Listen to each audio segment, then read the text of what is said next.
Hey there, it's Melissa Brunetti, and welcome to the Mind Your Own Karma podcast.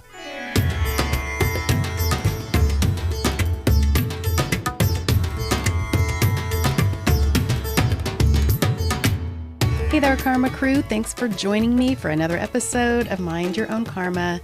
I am so excited about this interview that I have for you today.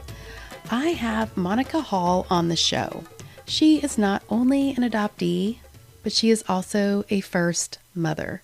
So getting this perspective of having the adoptee and first mother all wrapped into one episode is amazing. Let me tell you a little more about Monica. Monica is an author, adoptee, and birth mother. She was born in Canada, adopted by American parents, and raised in Anchorage, Alaska. It was there where she spent the first 16 years of her life and had many of the foundational experiences that drive her writing.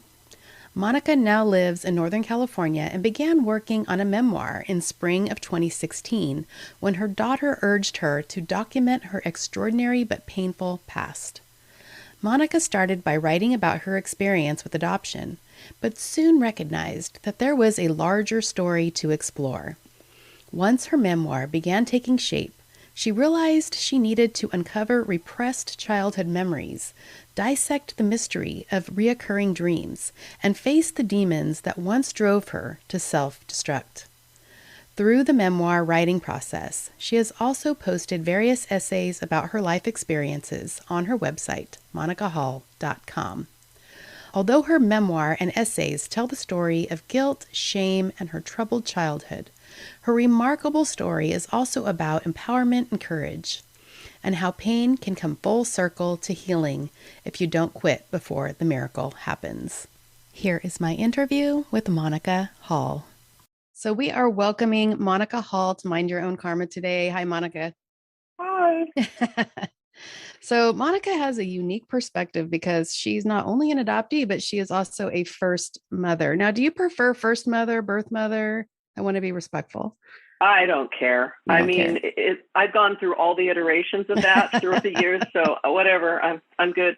Any of them. Do you notice in the birth mother community that they prefer one over the other?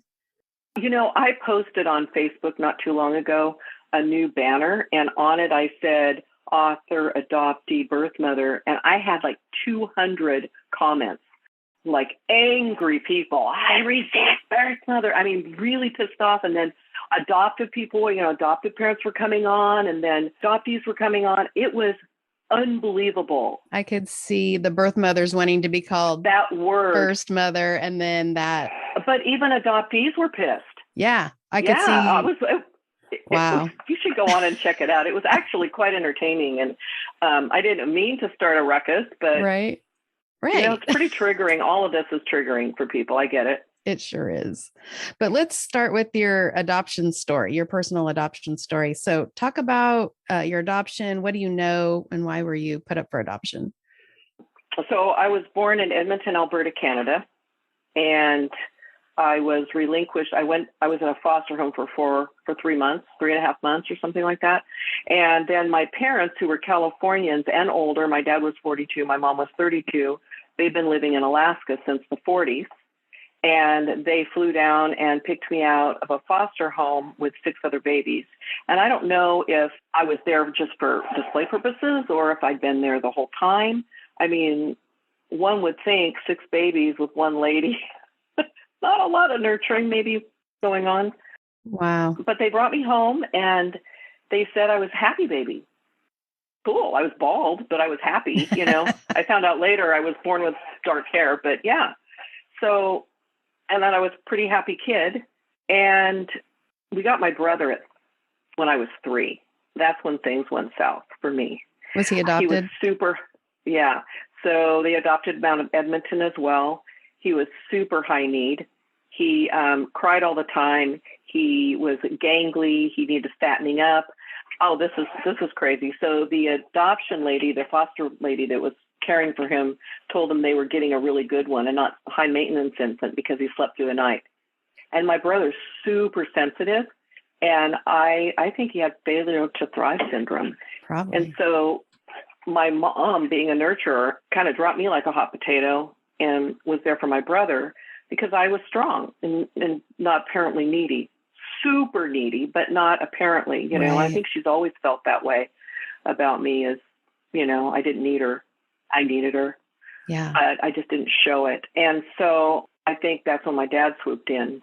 You know, I could swallow handfuls of, you know, horse-sized pills and take castor oil and beat all the boys in races at the park strip. And I was the boy he didn't get. And, you know, I was being groomed, you know, which is part of my story, which most of which was repressed. I did a lot of repressed memories.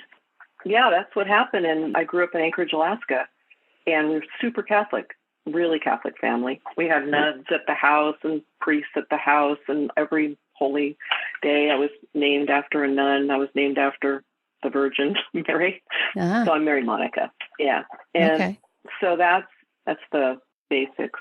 So back up for a second, because you said that there were 6 babies. Yeah. Were they picking from those 6 babies, or were you like already picked out? So chosen. I was important because they chose me. Oh, wow. And so my mom would tell me bedtime stories and, you know, do our prayers, and then bedtime stories about how they got to pick me out of a group of babies and I was special. My other mother wanted me to have 2 parents. And so that's how they got me, that she loved me enough to give me 2 parents. So I grew up hearing special. Isn't that crazy? But not feeling special. I was always looking for attention. Maybe that's part of a overactive ego, probably part of my nature, but really needy for attention and always wanting to beat the boys and be the best of things. And I didn't do well in school. I had learning disabilities. I couldn't pay attention. I had probably was undiagnosed attention deficit disorder and maybe some dyslexia, I don't know, but a super low self-esteem. And when I was in first grade, I remember clearly sitting down at the table and writing my numbers for the first time. And I couldn't transition from, like, maybe it was 19 to 20 or 10 to 11 or 9 to 10. I don't remember, something like that. But what happened is I felt this horrible, like I wasn't good enough. My dad was frustrated. He couldn't, my mother would push herself away from the table and say, Howard, you help her, you know, like super frustrated. And my parents were really smart. My father had won the state spelling bee for California as a child. My mother, they were really smart people. And I felt really stupid, you know, really stupid. And so childhood was, I couldn't make them proud by school. I could make them proud by being strong, you know, being a tomboy and things like that. And I was bullied a little bit in elementary school because my mom was super overprotective and they'd never let me do anything. I couldn't really go anywhere. And then the latchkey kids were cool because they had less supervision. And, you know, it wasn't until I was 13 where there was a click, a switch was flipped. And for many years, I didn't understand what that was, but I know now. I mean, I've been working on this memoir for 7 years, and that has illuminated so much of the things that I repressed as a kid. So, yeah, low self-esteem seems to be a common theme with adoptees. So what was it like growing up in your adoptive family? My dad was in real estate. He picked on my brother nonstop. It was horrible. Every time he saw him, all he did was pick on him. Sit up to the table, put your napkin in your lap. Don't slurp so loud. What are you doing? Playing with those lousy troll dolls again? Things like that. My brother was super sensitive, and he was jealous of my brother. He was also picked on me, but nothing like my brother. So it was a really uncomfortable place to live. Kids didn't hang out at my house. No one wanted to be there, including me. It wasn't a warm place to come. Yeah. I always yearned and was attracted to kids with families that were large, where there was an open door policy, you know, where I felt welcome and unjudged. But that was not my house at all. And my mom was a rager. She was a good mother, and then she was. So this is another thing. So I only have my experience growing up. I had no yardstick to measure good parents by. So I always thought I got good parents. Yeah. And now I look back and I'm like, oh my gosh, if they took a psych eval or a background check, they'd never be allowed to adopt today with the things that went on in my household. But I thought I got good parents. I was adopted. I was chosen, and Mama loved me. She was always super afraid something was going to happen to me. And I was groomed by bedtime stories when I was little, a Forbes story. It was sort of like Dumbo, where Forbes got lost, his little baby elephant, and the kids found him crying, took a taxi back to the circus, and Mommy and Daddy Elephant were so happy that, so I was groomed that my mom, it would kill her if I was lost or taken back by my birth mother. But back when I was adopted, it was called natural mother. Wow. Mama called her other mother. Okay. So over the years, that narrative has changed. And now it's like in flux. We don't know what we're supposed to say. Right. Or who's going to get angry by what we use as, Right. Yeah, so. Sorry. I know. So how are you with your brother? What's your relationship with him now or growing up? Was it a good relationship? Well, my brother, I picked on him too. I never hurt him physically, but as soon as my parents left, I was like, I chase him, I hold him down, I rough him up on his chest. That's pretty normal. Yeah. I drink milk, so I had really gooey spit, and then I'd hold him down and like, and he's like, no, but then he'd go and run in the bathroom and I'm going to tell Mama and Daddy you smoke. I'm telling Mama you smoke. And I'd beg him not to outside the door, and then he'd come out, and he's always forgave me. Oh. He was such a good soul, just a sweetheart. But then he was also kind of like a little puss, in the neighborhood. And my sister, Monica Hall's going to beat your ass. So he could because I was a fighter. I was beating up everybody. By the time I hit like 13, like I said, there was a change in me. But he annoyed me, but I loved him. And I still do. He now lives with me. He's in the other end of the house. Oh, okay. That's a whole battle. We'll probably get to that in the next part. So did you ever find your biological family? Yes, I always wanted to find, especially when I was 15, when that changed. And I just didn't know it was possible. I didn't know that there was, I thought they were like lost. There was my parents had never mentioned anything of knowing any of their identity or anything about them. So sort of like I'd have as much luck finding my first mother as message in the bottle. It was just. But then when I was 23, we moved from Alaska when I was 16 and lighted here in Sacramento area. And at 23, I joined ALMA, Adoptee Liberty Movement Association. And it was a group of people that would help you search. And they showed you how to create a binder. I should have brought it to show you. It's about this thick, and it's a big binder, and in it I had all these pages divided and all the facts, what I knew, any paperwork that I had, and all the research I was done, timelines, next steps, things like that. Wow. And there was a really nice couple. Yeah, there was a really nice couple. This is 1980. Okay. Do the math. And they were Howard and Millie, I believe is their name, and they had helped their adopted daughter search for and find her family, and they helped me strategize a search. And so it didn't take a horrible long time, although I sent letters. I was born in Canada. I sent letters to Pierre Trudeau trying to get my records released. I mean, I did so many things, and I did have by then non-identifying information. So it said my birth name. I was Gloria Deborah Reed. Okay. And that was the name that my mother actually wrote on the papers with her own hand, that she thought with her own mind. It was like the only tether I had to her was that name. Yeah. Right. And I thought, well, maybe she wanted to name me after herself so that I could find her easier, because I just knew she'd want to know me. I was never worried about that for some reason. And so I knew that my birth mother had 6 brothers and no sisters, and I had her last name. I knew it was Reed because my father was supposed to be French. He was actually Aboriginal. And so I had the name, so I called all the Reeds in the phone book. Oh, wow. And I was able to get a hold of my uncle. He was the last one in Edmonton. So I did connect with my biological family. and have relationships today with both sides of my family. Both of them.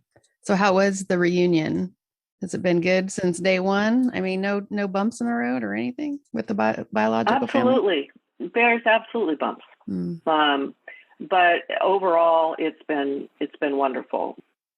I didn't get to meet my birth mother. She was deceased. Oh, okay. And so when I talked to my uncle and found out that his sister was gone, so deflated. I thought I was going to get to talk to her. He said, call me back. He didn't know who I was at first because it was hidden. I didn't want to ruin anybody's family. Didn't want them to say no in case they blocked my search. Right. So the next call that I talked to him, he said that she had died at 30. Wow. Yeah. So anything hereditary?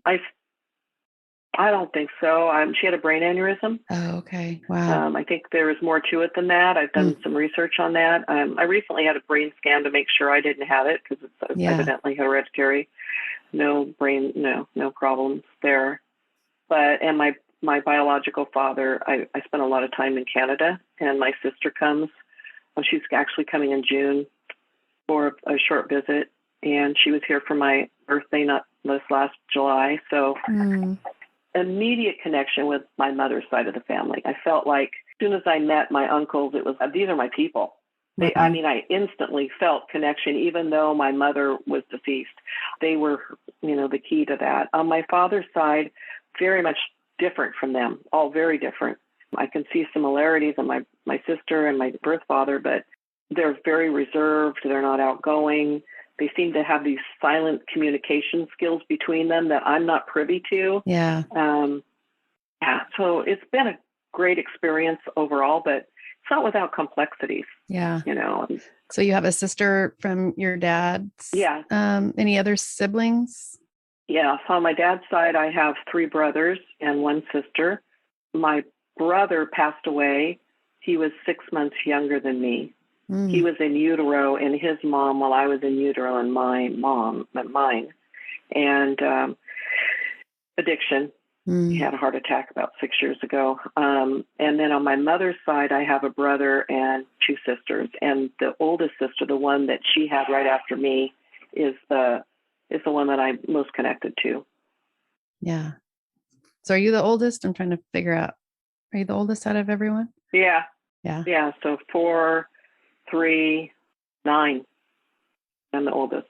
Did you have relationships with all of them?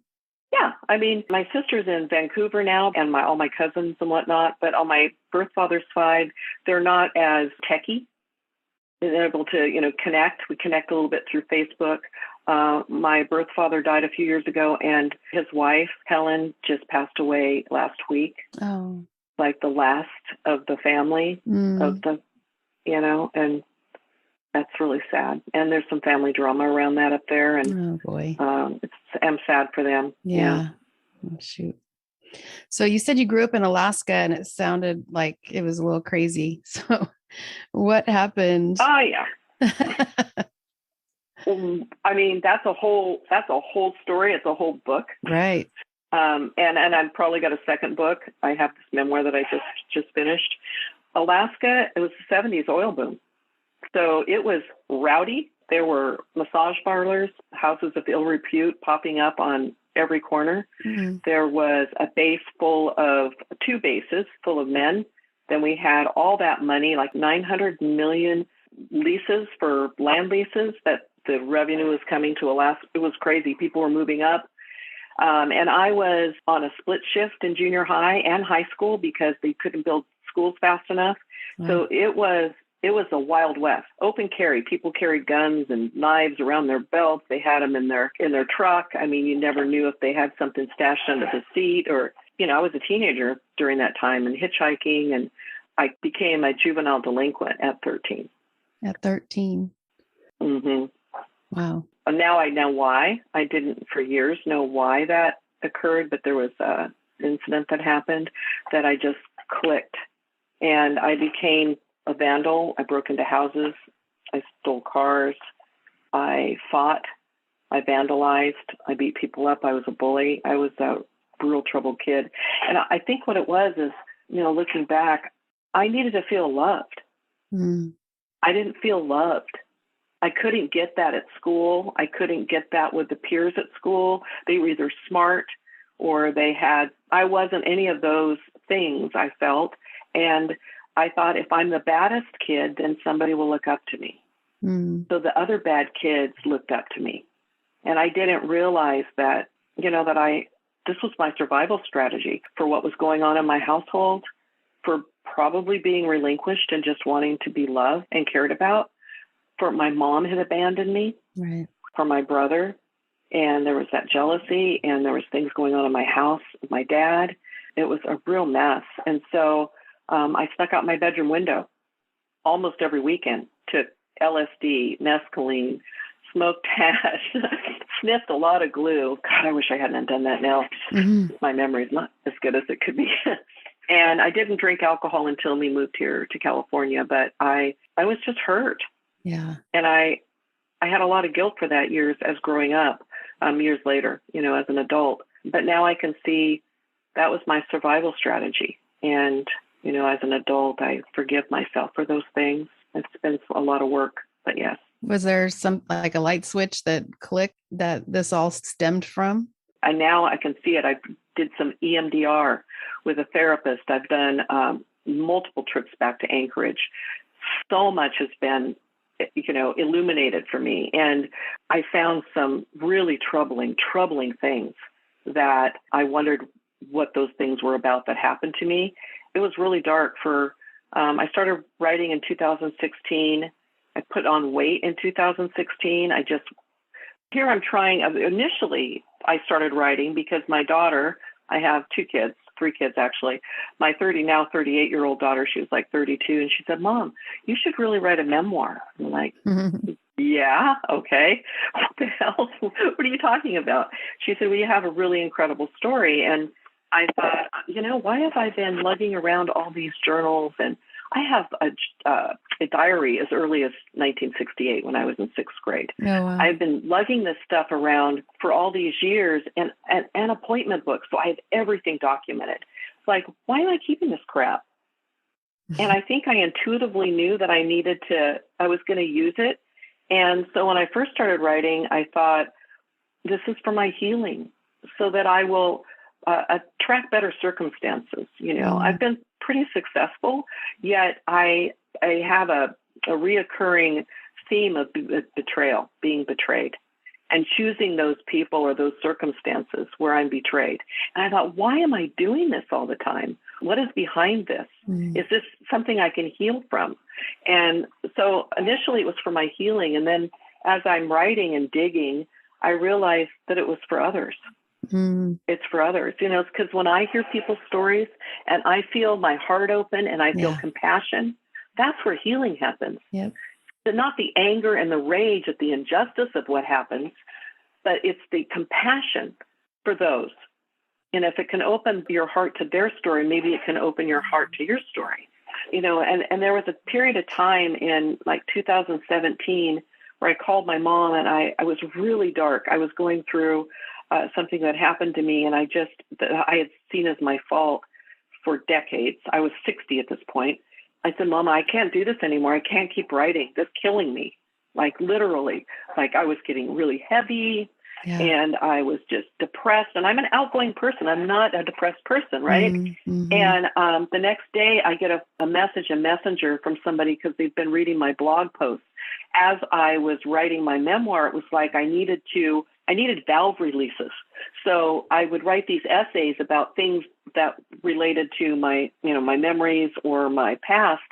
And I had a lot of people from Alaska that follow me, people that I went to high school with in junior high. And this one individual, he sent me this long thing about what he had experienced with this woman a girl that he'd loved, and da-da-da-da-da. And nobody knew this stuff except his mom, who had passed.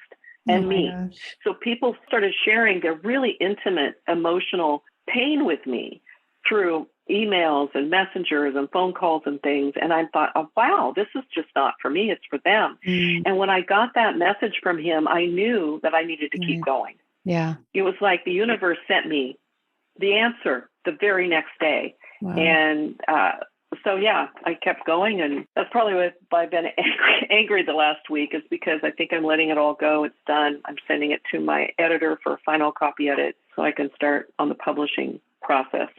So there's that. Wow. That's going to be a great book. Right? Oh, you have no idea. So I have this app on my phone, so I have it written in Word, so I can listen to it. Okay. And it's done, right? Mm-hmm. So I've been listening to it the last couple of days, and I'm like, wow, what happens next? Like, I'm not that person. I'm like, oh my gosh, wow. And then I get emotional, and I realize, wait, this is my story. That's my story. I mean, yeah, and it's not. That's cool. It's really good. I'm surprised because I mean, I've written before, but not anything as in depth as a memoir, certainly. So it reads like well, I could barely write my bio on my website. I was just like, how do these people write these books? I can't even write 6 paragraphs about myself and my experience. I mean, it was hard enough. Like, I had to take it a paragraph at a time, and I was just like taking breaks and being, all dramatic about it. And I'm like, I don't know how these people write books about their experience. Well, I have an editor. I had a woman. This is crazy. Okay. So I'm at work, and before we were remote, and I was standing over a coworker who's getting her resume redone, and she had this woman's image on the screen, and I'm like, who's that? Oh, she's doing my resume. I'm like, I need an update on her resume, right? So I messaged this woman and emailed her, and I told her that she couldn't do the resume in the time that I needed, but I happened to mention that I was writing a memoir. And I wrote like 5 pages. That's it, right? One of the really devastating things that happened to me, I started with. And she says, oh, I'm a developmental editor. She was a former college professor for a literary nonfiction, which I wasn't really even clear what that was. And so I would send her, and then she'd send it back. She's the one that got me to dig. Oh, wow. Because I'm not good at digging my emotions out. She'd ask, well, why did you feel shame? Don't tell me, show me. Oh, my gosh. And I thought, oh my God, I felt shame because I didn't bleed or blah, blah, blah, or whatever it was. Yeah. And so it's been a digging. I owe her my life, really. It's been a digging process for 7 years and a healing journey. Like a therapist. Deeper than therapy. And in fact, there were some things that I was going through. I have a girlfriend who is a former judge, and she, a deputy district attorney. She said, you really should be in therapy. And I said, I don't want to. I don't recommend that for home viewers. Because I knew that if I did, I'd stop digging to the depth that I was digging. And I knew I was moving in the direction of healing and being able to see things from an adult perspective rather than the child mind that I was seeing everything with. Yeah, maybe that's why I've been angry the last week, is that it's just, and I'm listening to it. So it's going. Yeah. I'm sending it off, Yeah. So at 15, you became pregnant. You were still in Alaska at that time? Yeah. So, what happened? Like I said, I was sneaking out my bedroom window, and part of that was to escape the oppression in my house. And I'm a free spirit. I didn't grow up with free-spirited people. My brother, my mother, my father, none of them were anything like me. They didn't look like me. They didn't talk like me. They weren't like me in any way, shape, or form. I felt like I was invisible. I felt like I didn't belong, and I didn't understand why I didn't feel that. I felt that way, but I wasn't like the kids that I wanted to hang out with. Well, I started hanging out with kids that would be considered quote unquote lower companions. So we were middle class. My father, we owned our own home. He was self-employed. My parents were educated, but yet the kids that I sought out they had broken homes. Their kids were running amok. Their siblings were in prison for prostitution and selling drugs, or they were carrying guns and knives, or they were heroin addicts, or, one of my friends, her father ran an illegal after hours gambling facility out of their living room, and prostitution. Wow. So these were the kind of kids I hung out with. And this was Alaska, was a way different place. And in my memoir, Alaska or Anchorage is actually a character, because it is a character, especially back then in the crazy 70s. So I was always sneaking out my bedroom window just to escape, to have some freedom, because I didn't have that. Mm-hmm. And my mom would take me, the one place she felt safe leaving was with the Friday night movies. Well, that's where I'd drop acid or mescaline or something, And then I'd come home and I'd be so high that I had to sneak out my window because I would have freaked out. That's a term we use for being paranoid, being locked up. Right. So I'd sneak out my window. And my father, we had this really weird, I think he must have had a Madonna complex, because the importance that was put on being pure was thick in my house. And it's documented in my manuscript. And so suffice it to say, at 13, there was something that happened that clicked that switch. And I knew that I would make Daddy proud. I never thought about this until my memoir. And my editor said, well, this happened because you were trying to make Daddy proud. I'm like, oh, yeah, that's what it was. The obvious is never obvious to me, right? And so I became a juvenile delinquent, beating people up. But I was Monica Hall, the virgin, the badass virgin's going to kick your ass. So, I mean, now people in Alaska are, messaging me, yeah, you chased me home from the movie theater once. And, oh, I was scared of you. We're a bully. And, oh, God, I feel so bad about all that. Really so bad. And I did some really mean things in junior high. All because I wanted to feel like somebody. It was really sick. And so I sneak out my bedroom window, and my best friend's big brother's best friends were hoodlums, and I got raped as a virgin at 15. And I believe now that I was groomed to put myself in that position by my father. And what do you mean by that? Well, there was obviously things that happened in my home with my dad that I have, a lot of which was repressed, that I had evidence of, that have certainly come to light. And I've had memories come back through EMDR, and that's a whole nother story that'll be probably in my second book. But suffice it, I definitely snuck out my bedroom window, and I was groomed not to know how to say no. Even as an adult, I'm a yes girl. It's not so much now in the last few years, but it's like, if I say no, you won't like me. I won't be good enough. And maybe that stemmed from being adopted by a pervert. I don't know. Or just having that empty womb feeling, like, I just want to be loved, So I was really driven to put myself in places to be hurt. And I was raped as a virgin, and I got pregnant. And it was 1972, in a Catholic family, there was no discussion. Like my editor kept saying, well, show a scene of the conversation, how they're going to tell you, or that you're going to relinquish your child for adoption. I'm like, there was none. There was never a discussion. Maybe because adoption was normalized in my family, or maybe because we were Catholic and that's just what you did. Or I don't know. I just know that there was oppression and tyranny in my family. I believe I discovered that I had Stockholm syndrome as well from some things that happened in my home. And all this came out through my writing process.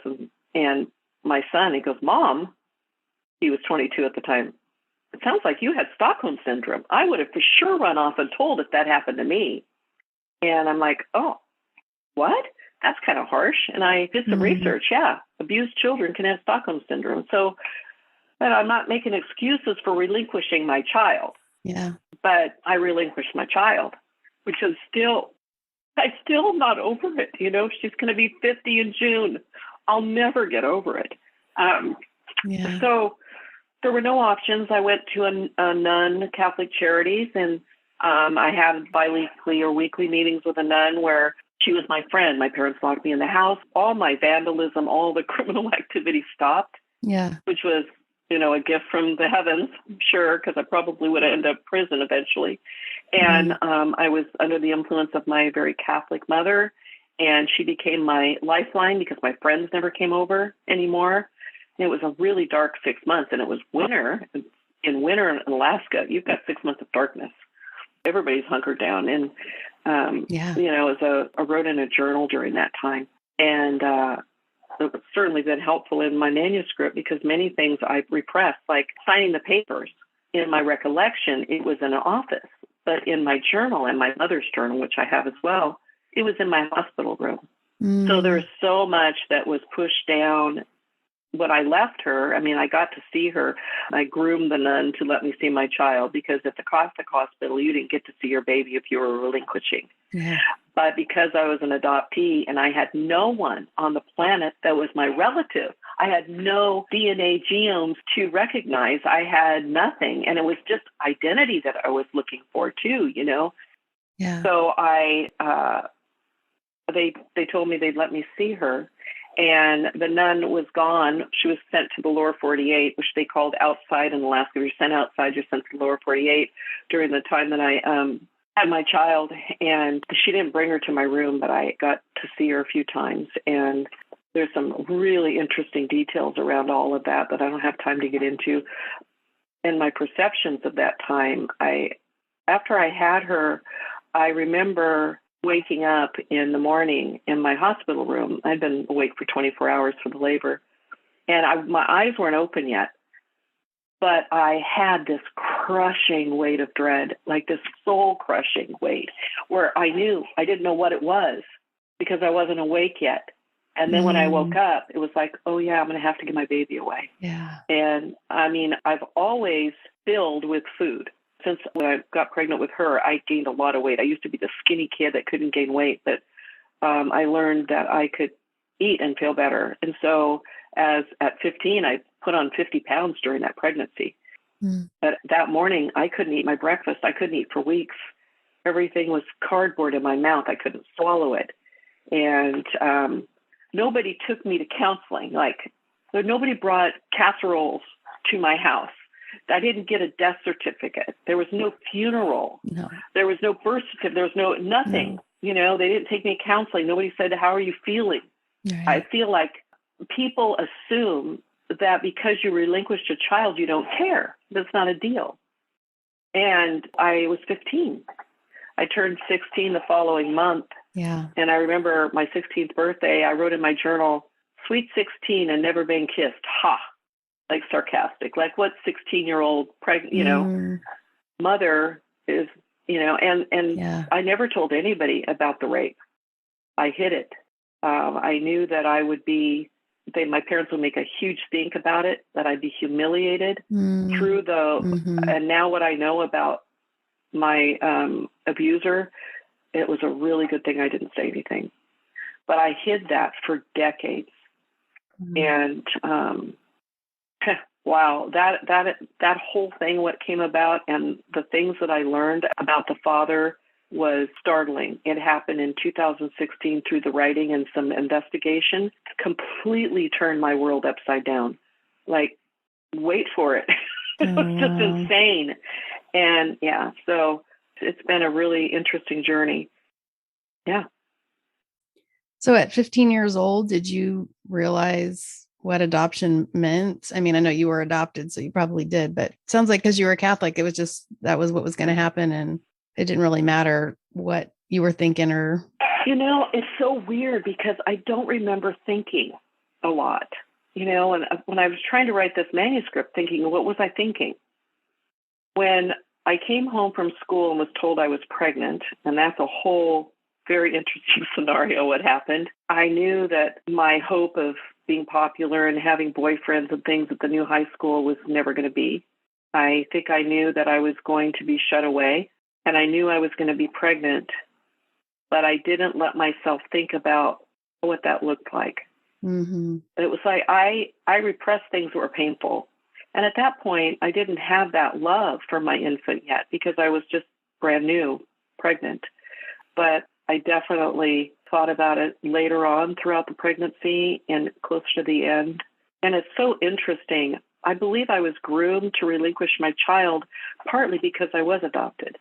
Okay, so if I was told all along that I was lucky and that my mother loved me so much, she was selfless because she wanted me to have a mommy and a daddy, then how could I keep my child?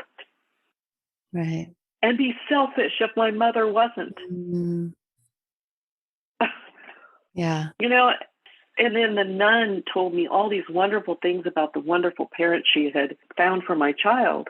How could I let those wonderful people down? They've been waiting so long. I went an extra month. I was overdue. Oh, wow. It's this people pleasing and this, I never had a voice like, no, I want to keep my baby, or even, can I keep my baby? Yeah. And, the nun wouldn't love me and wouldn't like me if she knew that, and all the time that I was going to this counseling, and what I wrote about in my journal is scenarios on how I could find her one day and how I could meet her in 18 years. Now, I was only 15, but how could I meet her? And that's what I wrote about. I never, ever considered that I could keep her. It was always about meeting her. Yeah. And that's my only goal for years, was finding my biological family, my kids. What do you want to be when you grow up? I want to find my biological mother, and I want to find my daughter. That's all I cared about. Yeah. There was nothing else that mattered. I didn't go to college. I turned into an alcoholic and a drug addict after we moved to California, and repressed all that with drugs and alcohol. It was messy.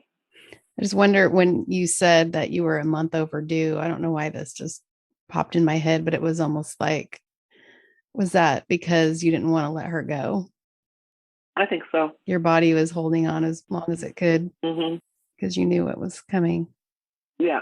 Yeah. So you did get to see your... I want to say something. Oh, go ahead. I want to say something really quick. I did an adoptee retreat about a year after I started writing. And I went to this retreat, and I'm going to get emotional. I had never really been around other adoptees other than my brother. He thinks my mother's a saint. So I really wanted to feel connection to other people like me. And so we were in this wonderful setting in Berkeley. As one of the facilitators was a writer, Anne Heffron, and the other facilitator was Pam Cardano, who's a therapist. And then there was they were all women that came from all over the country for this. It was an hour for me. It's really cool. And I remember the first evening in the room, getting to know each other in this room, and we're all talking and going around and telling about our stuff. I got emotional. Now, I'm emotional on this, but generally I'm not emotional. I'm really strong and, but I started getting fearful that I wasn't going to be accepted because I'd been listening to podcasts, and I heard all these adoptees being really angry at birth parents, Yeah. And I thought I wasn't going to be accepted because I'm an adoptee first, right? And I raised my hand, and it was a real brave act, to say, I'm afraid. Yeah. And Pam had everybody go around the room and tell them, each person spoke to me directly, which was very uncomfortable, and told me what they thought of me. And it was all beautiful and from the heart. And so, that was really incredible for me. And then I went underwater, and I didn't do a lot of adoptees things for a while because I just needed to get this writing done, so. It had to be super powerful, though, hearing that, because I do see a lot of people that are hurting, lashing out at birth parents, and especially people saying, how could you do that when you know what it's like to be an adoptee? But at 15, how much did you really know? And even still, there's so many circumstances. I didn't know. I didn't know because, as an adoptee, like when my daughter asked me to write my memoir because I was an adoptee and found my birth family and then relinquished a child and was reunited with her, she thought it was fascinating. And to me, it wasn't interesting. I know nothing else. Yeah. To me, it's just that's my life. Boring information that I've lived. Yeah, it's my life. The stuff that I wanted to know, the stuff that was uncovered, the things that I knew I wanted to figure out, that was what spurred me to write this. And within that, this beautiful story erupted of being an adoptee that relinquished a child. Yeah. And the pain on both sides of that. Birth parents, it doesn't matter. Anybody that hurts people, regardless, like I did when I was a teenager, hurt people. And birth parents, and not all of them, natural mothers, these ones that do secondary rejection, which is just excruciating for me to even imagine that people have to go through that. Those people didn't get there. They got there by circumstances that we did not live. We did not have those experiences. Like, unless you walk in their shoes, you don't know their background, their DNA, the way they think, how they were brought up, their experiences. And so the answer for me in all pain and resentment and anger is compassion and looking at, why did they do that? Yeah. Sometimes we'll never know. Right. But I think that it came out in my manuscript for sure, and I was able to forgive myself because I was always felt guilty for relinquishing my child. Always. And especially when I came out of the fog and started realizing what that really means, being an adoptee, being relinquished by your mother, where you cocooned in a womb for 9 months, hearing her voice, memorizing this. You can memorize the song she sang as early as 16 weeks. And then it's gone. It's gone. Yeah. You know, and you have this soul trauma that can't be filled. It can't be filled. I've tried for 65 years to fill that. And it's unfillable. Yeah. So certainly have healed and certainly been enlightened by a lot of this, but you know, there's some things you just can't ever forgive yourself for, including relinquishing a child, regardless if you're adopted or not. Yeah. So you did get to see your daughter for a few days. What was that like? Yeah, I did. Well, I checked her for similarities. You know, she had my little Cupid bow on my lips, and she had brown hair. It was very light. Her head turned to me. She knew me. She knew I was her mother. And then they take her from me. You know, like my visiting hours were up. You know, like I was a prisoner. Right. And I hadn't yet signed the papers.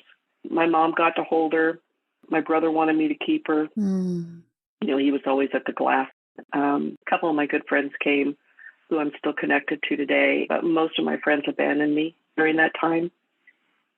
And then I left the hospital. I remember leaving and looking back at the hospital out the back window or side window, and the pain was so intense. It was so great. I was gonna say, I can't imagine. I can't describe it. You know, it's indescribable. It's indescribable pain, you know. And I would just said, I just won't think about it right now.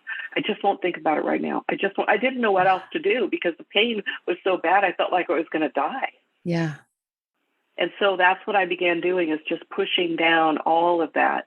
I just won't think about it right now. And it's not to say I didn't think about her when I, you know, over the weeks that I left her.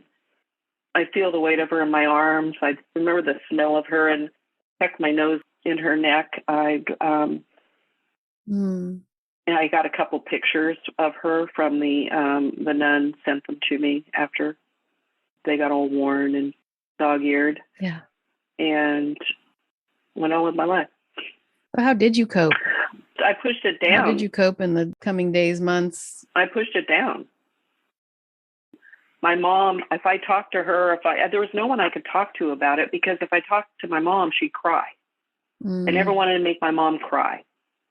You know, I came home from the adoption when I was in prego school. They sent me to prego school. I called it prego school, where it was just with unwed mothers, you know, at the admin building in Anchorage. And the state adoption agency had come and talked to us about our options. And I'd already made plans with Catholic Charities.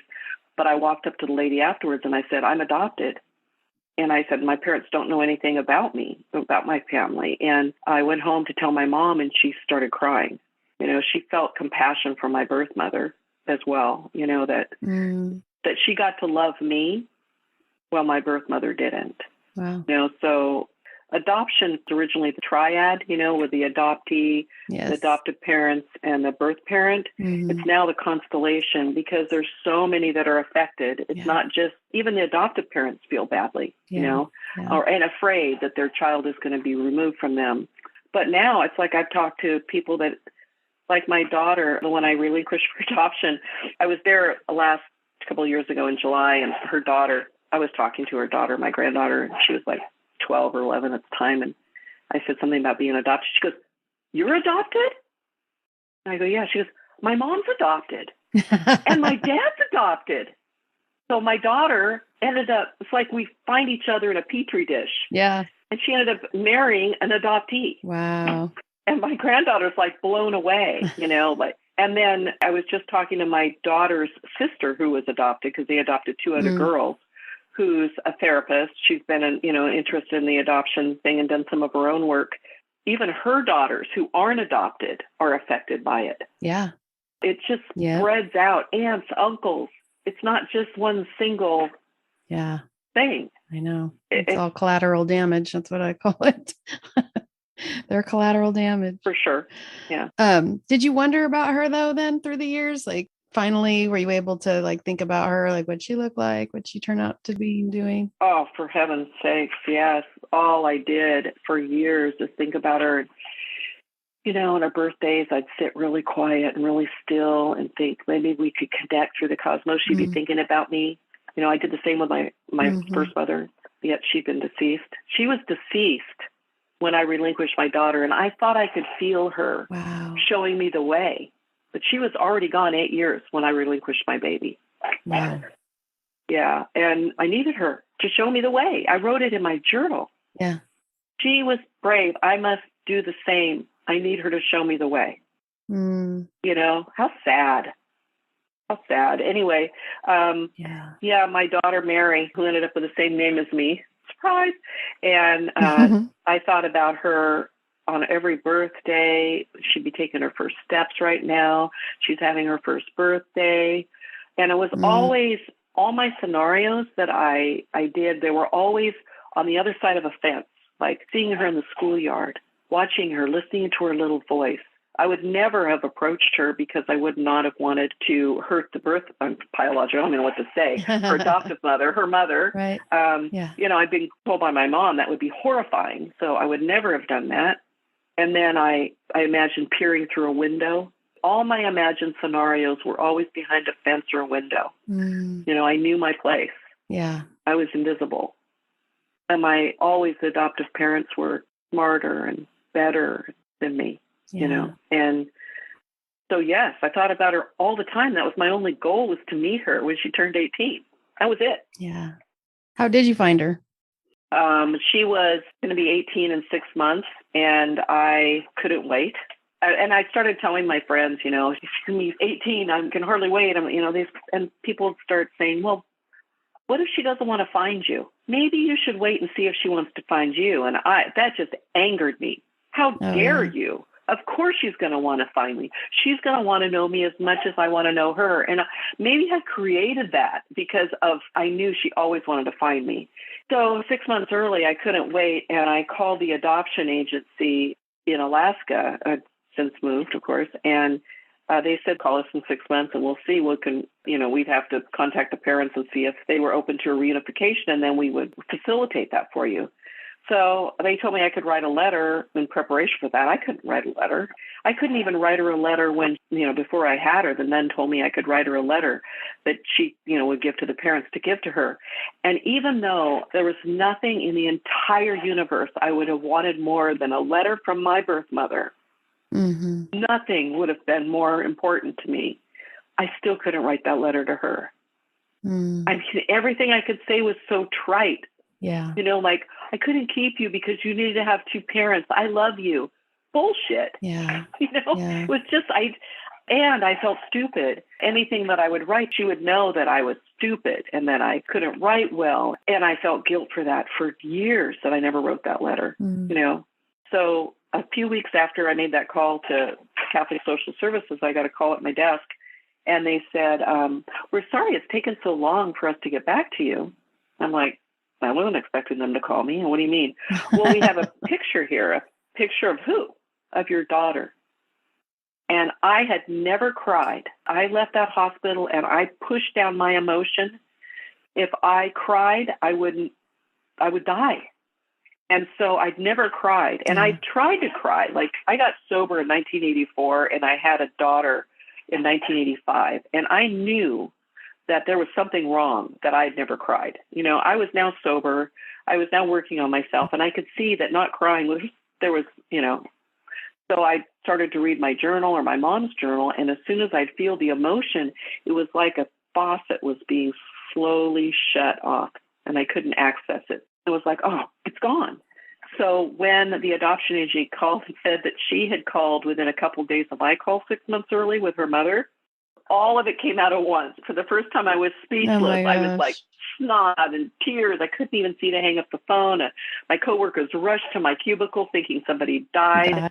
And yeah. Yeah. I know you said in that article that you wrote that I read, it said for 18 years, I hadn't been able to cry for my daughter. The pain was too great. I had shut it off so that I could survive. So what was it like actually seeing your daughter for the first time in 18 years?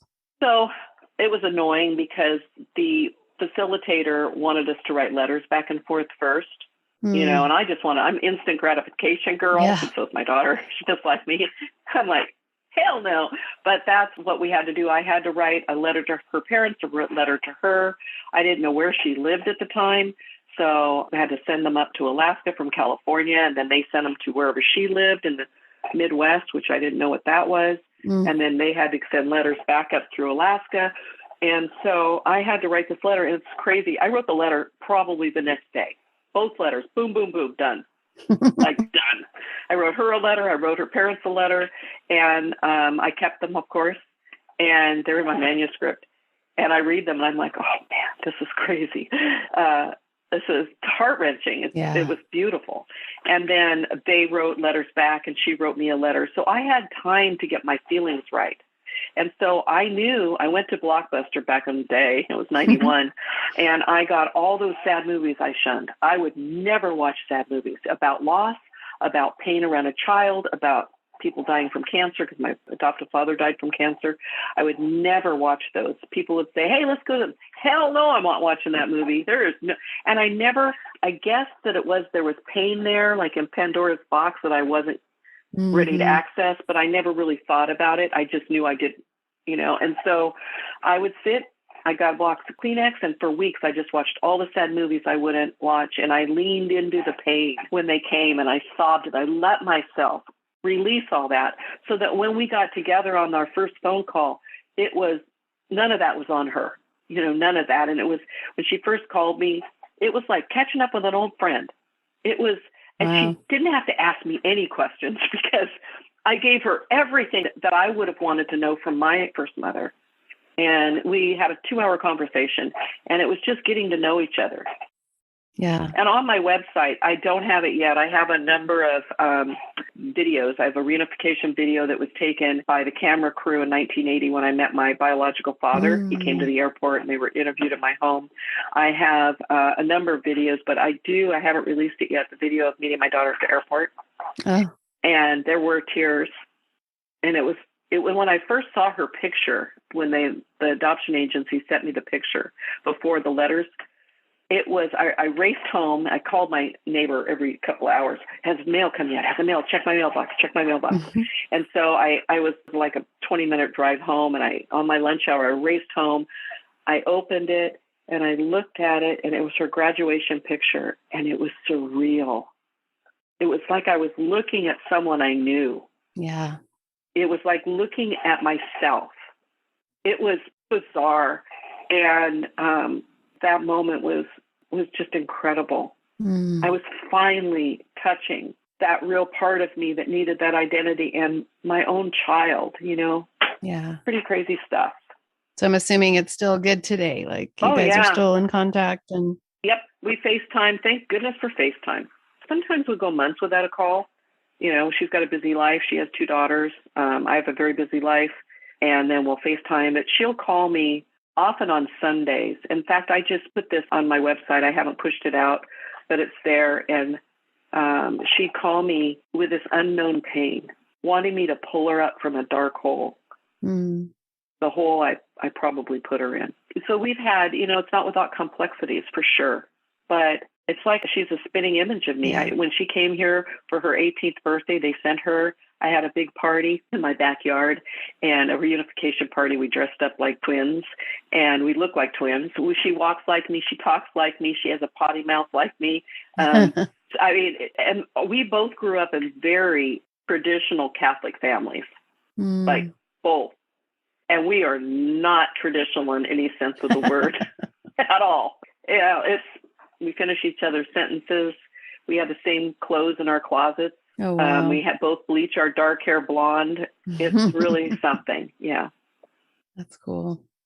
So in that article, you also said that you said, I have arrived at a place where I can forgive my younger self. My guilt and shame have been replaced with compassion and gratitude.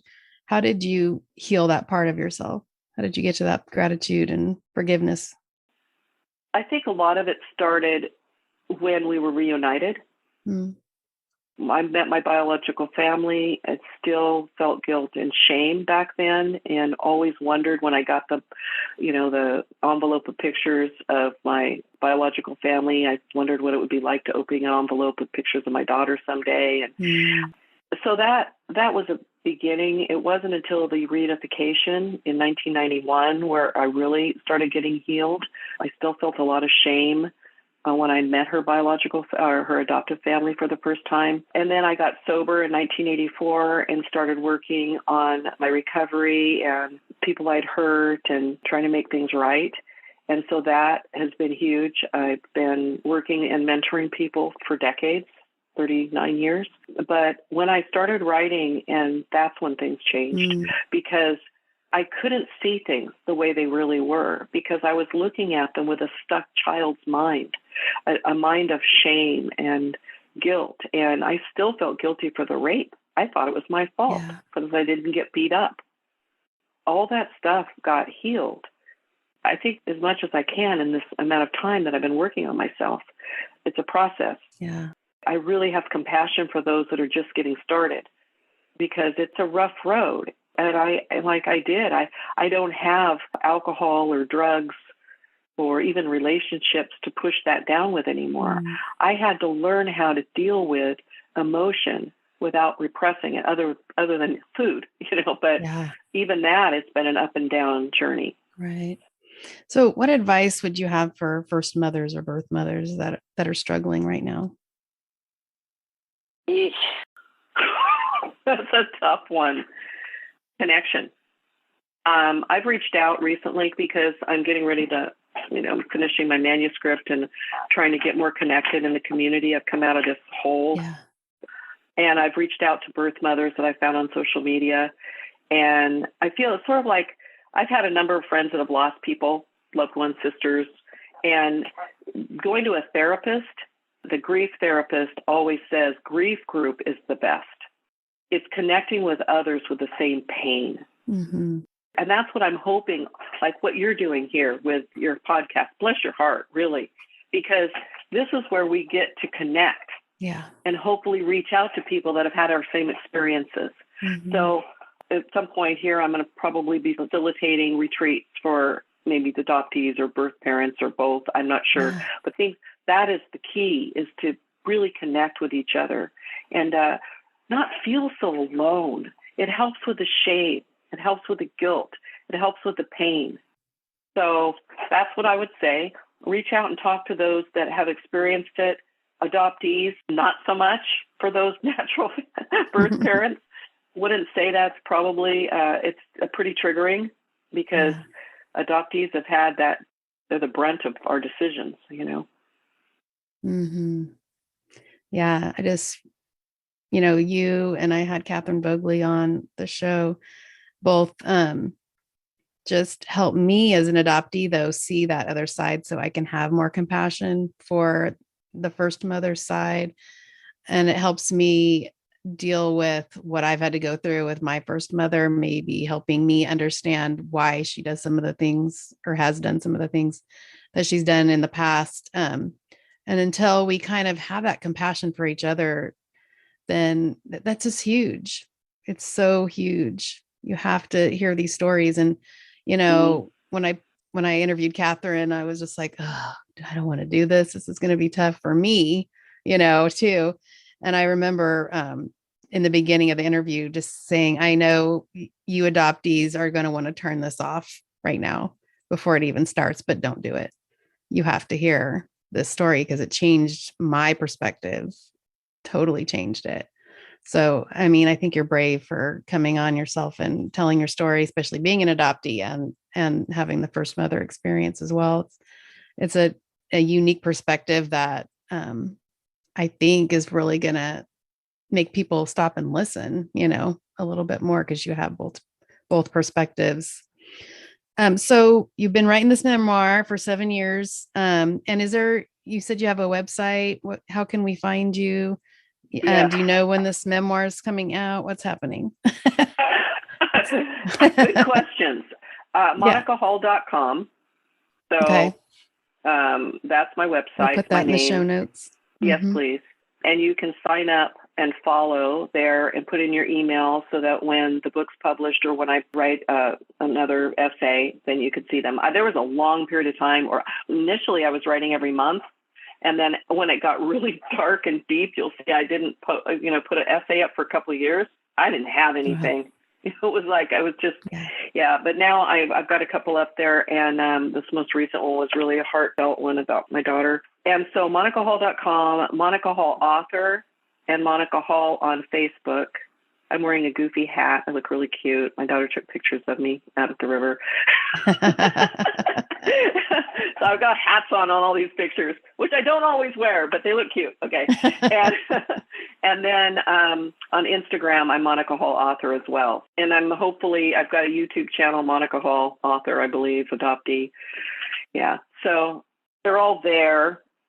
I'm working it. Yeah, give me all the links and I'll put them all in the show notes, how people can find you and connect with you. And I will definitely want to get signed up for that memoir when it comes out. Yeah, you asked about when it's going to be released. So I'm working on getting an agent. And if that doesn't come to fruition in a fairly short period of time, I'll self-publish. I've got 2 books, but this one's the one that's absolutely ready to go. Yeah. And I'm really excited about it. Me too. It's actually really good, which blows my mind from somebody that had a really hard time in school. I'm a great storyteller. Yeah, I did this. That's awesome. I love it. Oh, yeah. Love it. Yeah. Thank you. Well, thanks for coming on today, Monica. Yeah, thanks for having me, and thanks so much for what you're doing for us. No, thank you. Really appreciate it. I cannot wait for this memoir to come out, and I will let you know as soon as you can get it. I know there is so much more to this story than Monica is telling us right now, but that only makes me so much more excited for this memoir to come out. I have to say, I am so blessed to be doing this podcast and meeting such wonderful people that have become friends. This community is amazing. The Constellation community is absolutely amazing, and I couldn't ask to have better support and friends. And I'm just so grateful for these people that are willing to be brave enough to tell their stories and educate the world. We are doing it. We are doing it one story at a time. And if you have not contacted me to get your story on the podcast, please do so. I have an email, mindyourownkarma@gmail.com. If you would like to know more about Mind Your Own Karma, I have a website, mindyourownkarma.com. That is where you can find more out about me and the podcast. There are resources on there. I have a bio on there. You can search for episodes on my website. Lots of things on there to see. You can find me on Facebook and Instagram as well as YouTube. If you accepted my challenge to subscribe to the podcast last week, thank you so much. And this week, I'm going to ask you to rate and review the podcast on your listening platform. It will help get the word out about this podcast. Thanks again, Monica, for coming on Mind Your Own Karma, my new friend. I thank you for your friendship. I thank you for your story. I thank you for your honesty. And I just know your memoir is going to be a bestseller. And thank you, Karma Crew, for listening in today. As always, take what you need and leave what you don't. And always remember to mind your own karma. I'll see you next time.